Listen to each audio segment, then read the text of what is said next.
morning once again, dear friends, and a great afternoon and a wonderful evening. Aham Brahmasmi and Vasudeka Kutumbakam. In fact, sets the stage so well for the rest of the days. Aham Brahmasmi, so I am the creator, so I have everything inside me. I'm the architect of my life. I create my own reality. Vasudeka Kutumbakam, so then we extend it for everybody.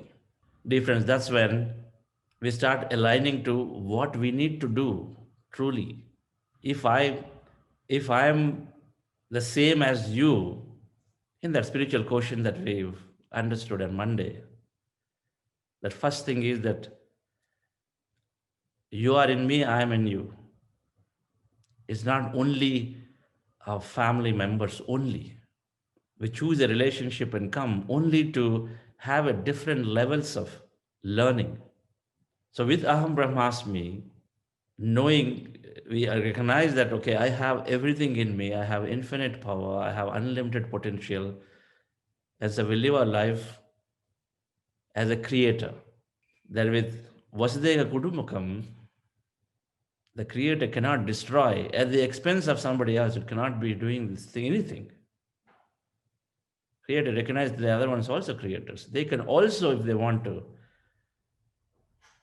revolt because we try to we if we do that, then they can also do the same because we recognize that they're also creators. They also have equal, if not more, that energy. It sets us up nicely to understand, dear friends, the transitioning from taking care of ourselves to taking care of others is this aligning to a purpose. Our whole of next week is about service to others is to service to ourselves. But this week, let's understand how do I align to purpose in a way that I'm not only useful to me, but I'm, of course, useful to everybody around. When you align to a purpose, then we become truly happy with ourselves by deriving that happiness either by working for ourselves or for working for others. As meditators, we truly first recognize this Aham Brahmasmi, where we take care of our body, we take care of our mind, we take care of our intellect, we take care of our individual consciousness. All four are taken care. But this one, which is on the side, that universal consciousness, which is Vasudeva Kutumbakam, we take care when we work with others, when we see others inside us. These four are for ourselves, this is for everybody else. And the bridge is understanding and aligning to a purpose. Because there is a meaning and purpose of why we are here. It cannot absolutely be just to learn, educate ourselves, and then just produce some kids and then get them settled and then we retire. That's just not the life at all. If that is the only life, Patriji, when he asked Vani long ago, first meeting, what do you do, madam? I have children and I'm working with the children. Okay, animals also do that. What's the difference? What is the difference? What are you doing? That's when she understood that there is any amount that you can do. That's just not the life alone. So there is a purpose for all of us, dear friends. So we will try to understand purpose of life, aligning to things that truly give us happiness, truly make us into a, truly help us evolve into a higher, to our higher, to best potential. So it's so fortunate for all of us that gotten together. Thank you, Ramni sir, for this beautiful message. And let's go into our meditation. Relax yourself, dear friend. Sit comfortably.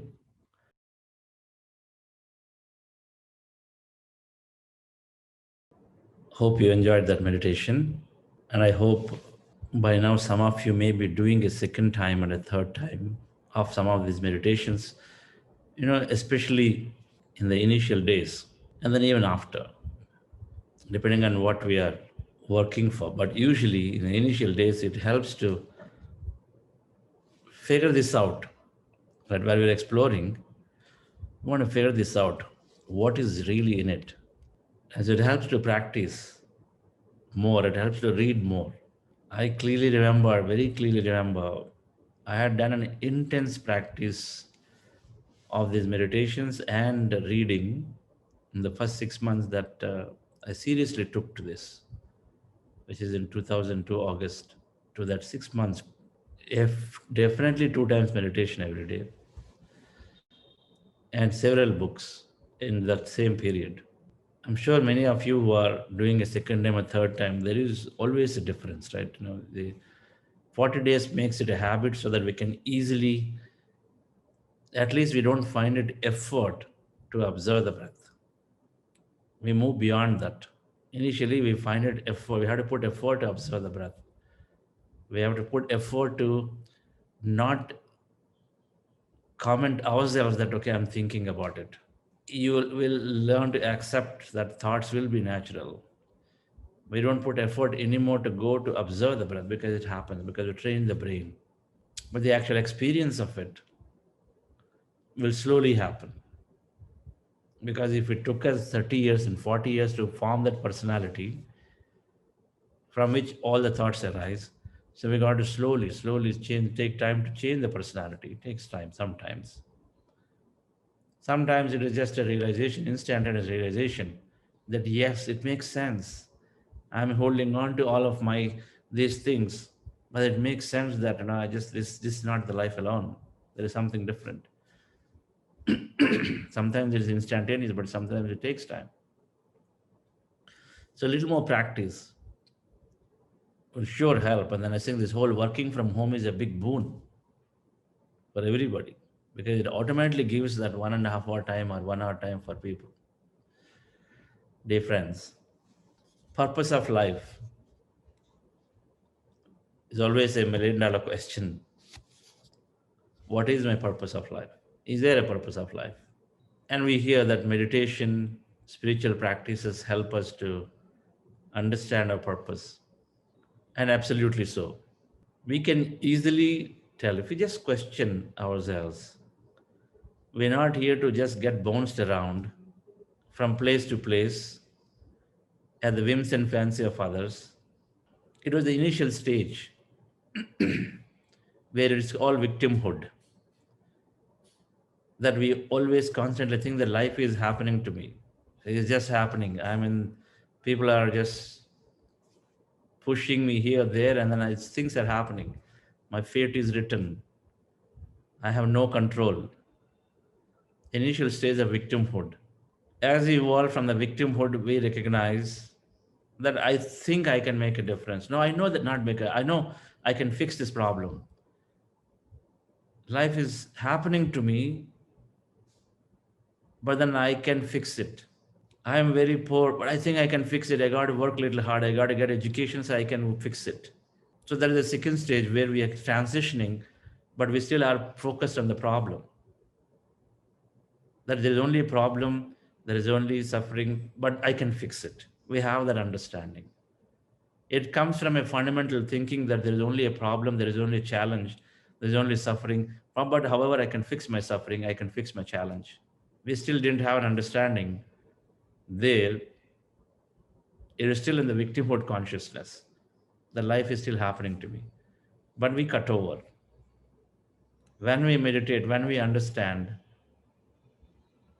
in the evolution cycle, when introduced to meditation, law of yoga, then we start understanding that we become a creator. Okay, life is not happening to me, life is happening by me. That at any given time, I'm choosing, I'm creating, I have it in my hand.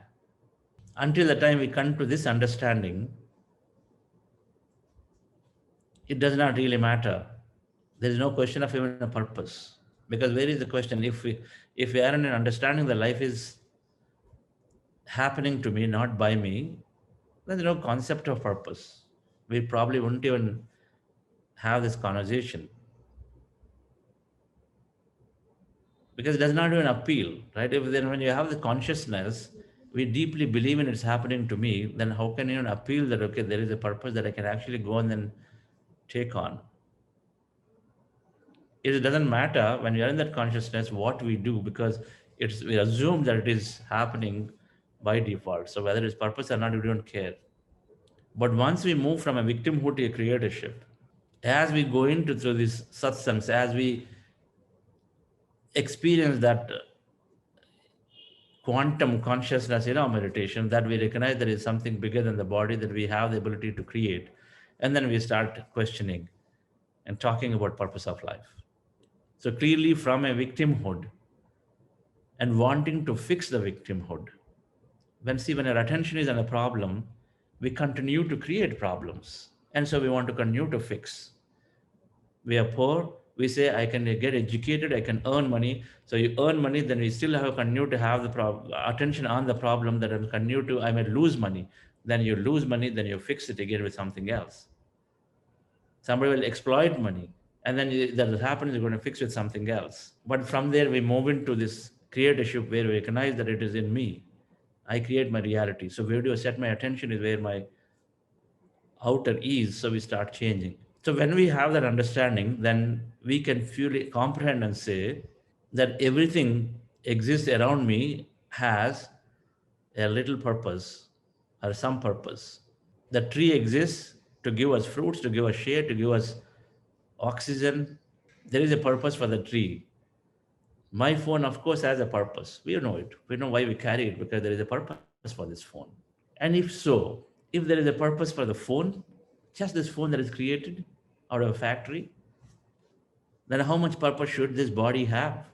If this is the most intelligent machine that is ever working, we haven't even discovered a system which can run forever. A system like our heart, which has been running from 3 weeks period to now. There isn't a system. There is always a breakdown. We got to put UPSs, we got to put power, we got to put more backups, and still things break down. But this is not breaking down non-stop. So there is so much intelligence. So if this is such an intelligent machine, then would it not have a purpose? Why is it created? So we start questioning ourselves different. So is there a purpose? And then we have to rightfully come to the conclusion that if a little phone has a purpose, a little lampshade has a purpose of protecting that bigger, brighter light onto your eyes, so there has to be a purpose to a body. And purpose is there. And we start questioning. The purpose of life, when we're talking in the context, dear friends, there is an overarching purpose. There is always an overarching purpose. We may know it, we may not know it. How do you know a company's purpose? If you go and look at the vision and mission of the company's purpose, so the creators of the company, who are the creators of the company? The founders who came together are the creators of the company. The initial employees who came to the creators of the company. So they define a purpose, they write it, they define a mission of what they're going to do to achieve their purpose, they write it. Then they define a whole set of activities which will carry their mission, and then it'll go to meet their purpose. So everything they're defining, who are those? They're nobody other than those who are inside. They are the ones who created it. And then they're living that purpose of that company. It is exact same way. We create a purpose, we come with a plan, and then we're executing to that plan. Now I'm executing a company. Every day I'm not going and saying, what is my overarching purpose? Every day I'm not thinking about it. There instead, I've got a whole set of, to grow from 0 to 1,000, I've got a whole set of activities. What is my quarter one? What is my quarter two? What's my year one? What's my year two? I'm only aligning to that time what it is there for my quarter, that year, isn't it? We're not every time opening the Pandora box and saying 5 years down the line or 10 years down the line, this is what I am. That's not what we start every day with. We do it once in a quarter, maybe we do it once in a year. It is a long time we want to grow. Difference. Our life is also exactly like that. There is a purpose. But then, however, there is an overarching purpose, but we don't worry about that overarching purpose every now and then. If you know reasonably long enough period that what I'm doing, then it is sufficient enough, because we also know that as long as I'm not blindfolded and then reasonably long enough that I know what I'm doing for this year, what I'm doing, then, and if you do really well, if you know what we have to do for this year and we do it really well, then we know that what we have to do for next year automatically aligns, because we know that. So same way, every one of us have a purpose, but there will be an overarching purpose. Know it and don't know it. It is possible to find out, to see where we have written. And if you didn't know it, it is possible to find out. And then understand that that purpose is there, and there is also several steps to reaching it. So we have We're supposed to do what we have to do at every given period. So there is an overarching purpose. And then there are things that we need to do every year, every 2 years, every 3 years, what we need to do. So the purpose of life, there's always something bigger, like a bigger mission, bigger vision for each of us. And then there is a set of things that we have to do. That purpose for every given time to time, it keeps changing for us. Overarching purpose remains the same, but it keeps changing. My overarching purpose in my life could be to help others. My overarching purpose is to be a musician and then only create great music like Pandit Ravi Shankarji. My overarching purpose is to create these great inventions and then create an impact like Einstein. There is an overarching purpose.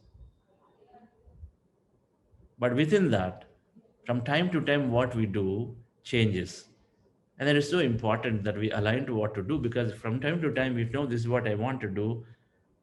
And so then we align to it and do it. Then we go and then do the next one and the next one, next one. So what we need to do, a purpose of life for the current moment is changing from time to time. And your purpose is my purpose are different. We know that we all have different purposes. Everybody has a purpose. And then time to time, what we need to do changes. Dalai Lama, let's look at a couple of what people said about purpose. I believe that the very purpose of life is to be happy. From the very core of our being, we desire contentment. In my own limited experience, I have found that the more we care for the happiness of others, the greater is our sense of well being. So, the very purpose of life is to be happy, and then is the purpose. Now, in his understanding, the very purpose of that happiness is comes from caring for others. The more caring that we can give to others, the more sense of well-being we see, and hence the more happy we can become. Now contrast that with a medical doctor, Dr. Deepak Chopra, who is also a great spiritual scientist. When you combine your ability to express your unique talent with service to humanity, then you make full use of the law of dharma, that is living your purpose. So Deepak Chopra is saying, going one step further, again is saying, living your purpose is to service to humanity. And then it goes to an extent to say that you express your unique talent. We all are given our unique talents and abilities. We align to it in a way that you make it, you do service to humanity, and you're making full use of them now. Many say purpose is to serve others. But if you go one step below, if we are here to experience life, there is a non-dual nature and the dual nature of life. There is here to experience life. So some say purpose is to experience life. But if serving others is a purpose, or being happy is a purpose, you see, serving others to being happy. When we are happy, we already learned that we naturally radiate that happiness to everybody else. So when you are happy, then automatically radiate that happiness to others. And when do we be happy? When we can, whatever we do, whatever we experience, we can experience fully in it, immersed in being in it and experience it, then we naturally tend to be happy. And when we are happy, we naturally tend to give to others. So, dear friends, if we can be happy in doing what we are doing, then that happiness has to go to people around. It is the most common basic thing for a human being. When we enjoy a sweet, we love it, we want to immediately share with others. We never keep it to ourselves. So whatever we experience as happiness, we want to share, because that's the nature of this human being, nature of the consciousness. So purpose of life then is to be happy. And then to be happy continuously, in the infinity of experience, we end up doing only one thing, then it gets boring. So learning has to be included in everything we do, because all new experiences start with a new learning. Be happy and then learning, keep learning. Be happy. So we naturally give that happiness to others. If I don't love myself, if I am continuously living in that victimhood, then only thing I can spread is that, the lowness, the low confidence, the poor me attitude. That's all I can spread because that's all I have in me. So happiness starts first by becoming happy. If I have a burning desire, something that has been suppressed in me, if I don't express it, if I don't live it, how can I be happy and then give something to others? So it starts by being happy with ourselves, number one. So be happy. And then when you start with being happy with ourselves, then automatically then you start thinking about somebody else. If there is no oxygen in the flight, first thing you got to do is to pull up the mask and wear for yourself before we can help others. Otherwise, you yourself won't exist. We constantly burn ourselves thinking that it is important to make others happy first. No, other happiness comes only when you're truly happy inside. We collapse very soon and be the cause of suffering of others in the process. So being happy with ourselves, be happy all the time. And then the definition of happiness with ourselves changes. Like Dalai Lama has said, in his understanding, the highest happiness comes when you help others. Or rather, when you continue to help others, then you find yourself to be happy. Absolutely. But does not have to start there. It starts from being happy with ourselves, with what we have, being contented, loving ourselves, experience of the life, experience things that we wanted to have. And the experiences come only when we learn. Learning, knowledge is precursor to the experience. Knowledge is precursor to the experience. We got to be continuously learn. So if we didn't learn, learning without enjoyment or enjoyment without learning both lead to stagnation and boredom, which means unhappiness again. Enjoyment or happiness without learning leads to bonus. Happiness comes from an experience, right? So an experience leads us to enjoyment, leads to happiness. So anytime we do what we do, we always constantly look at what am I learning from this situation. Learning has to be there. We got to learn, we enjoy. We go through the experience of life with an attitude of learning. Every situation is teaching us something. There's no absolute of utility if I'm just learning multiple degrees, one degree after degree after degree after degree, just going through the degrees for the sake of going through the degrees. Just because my family is full of MAs and MBAs and MTechs and double diplomas, triple diplomas, what's the point if you're just going through them just because they are like that? You can learn things like that. You can do anything and then learn, but then you don't enjoy, you miss the point inside. Then you can't sustain that learning and it leads to boredom, total waste. On the other hand, those who are totally lazy around, we don't do any learning, we sit down and then say, okay, I just love this place called Ooty. So I keep going to Ooty every day, every week I go to Ooty, Ooty, Ooty, Ooty, Ooty. I love this movie. I just sit down and watch this movie 100 times. There's zero learning after a second time or a third time or a fourth time. There's no learning anymore. But we are attached to an emotion inside. We're attached to that glamour. We're attached to that vanity. When you're attached to that glamour vanity, what we think is real. So we go on doing it. We go on watching that movie, going to the same thing again and again. Or we give up and resign and then continue to do a job without having any learning.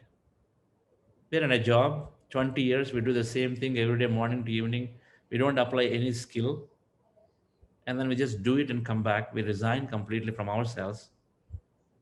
Then there's no learning again. So when there's no learning, there's no new experience. When there's no experience, there's no happiness. When there's no happiness, there's nothing that you can give to others. There's no purpose. So dear friends, purpose is to purpose of life starts with finding that happiness and then continues to learn. Finding that happiness inside continues to learn.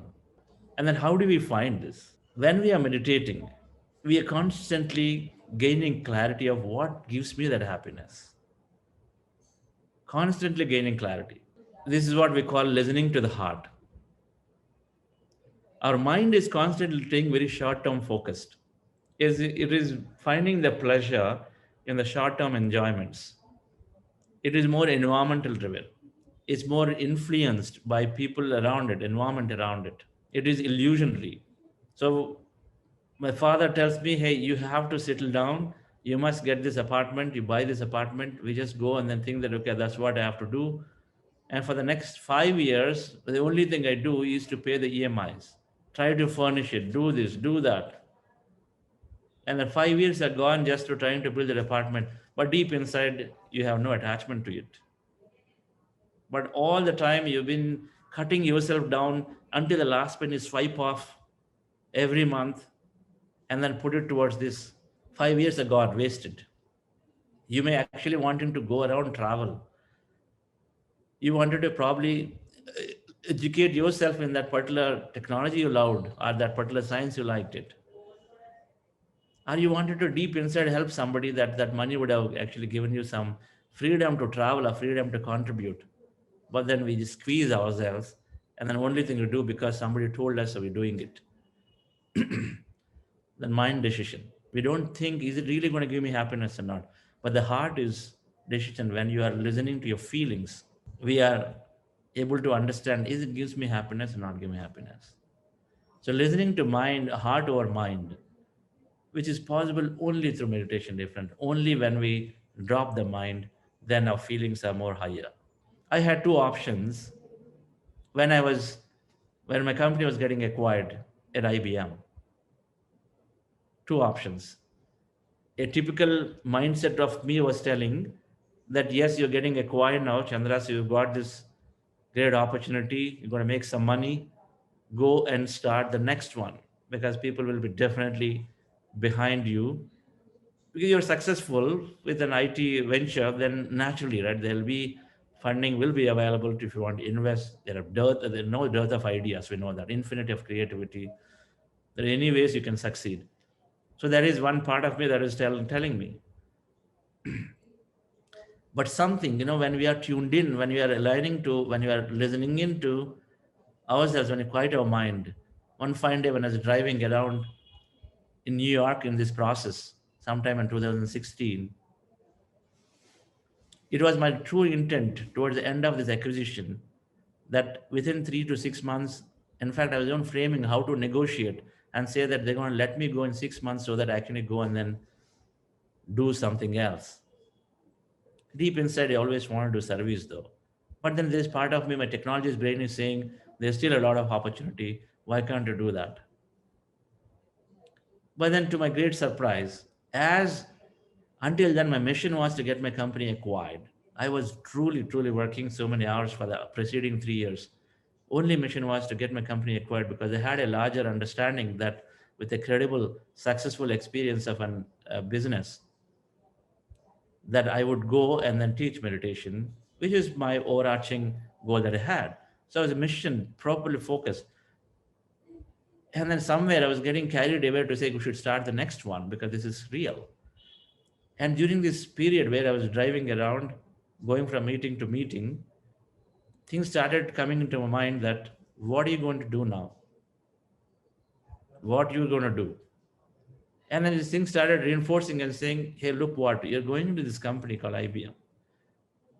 If you really want to teach to the world leaders or business leaders, and this is a great company, you must find a way to teach here before you think of doing something else. And then second day it reinforced, third day it comes in a different form, different vision.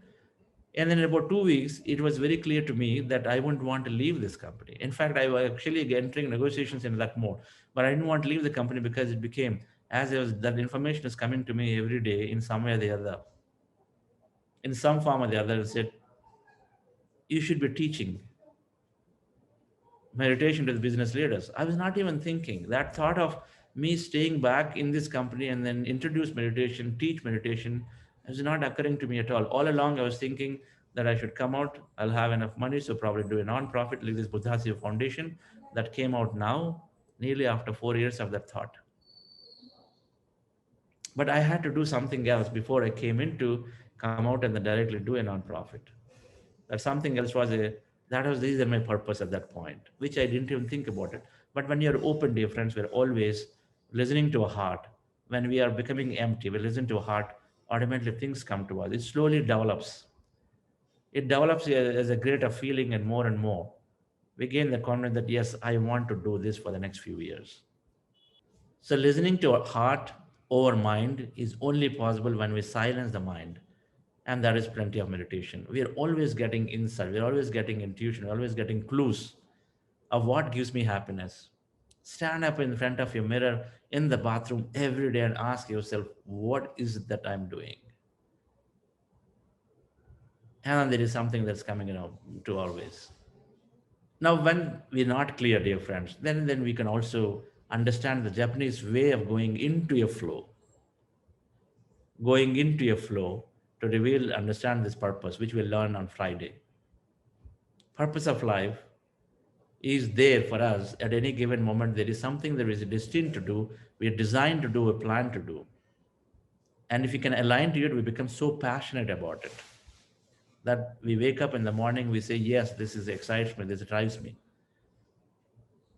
Then we align to it. One is by listening to our heart. And meditation is a greatly helping us.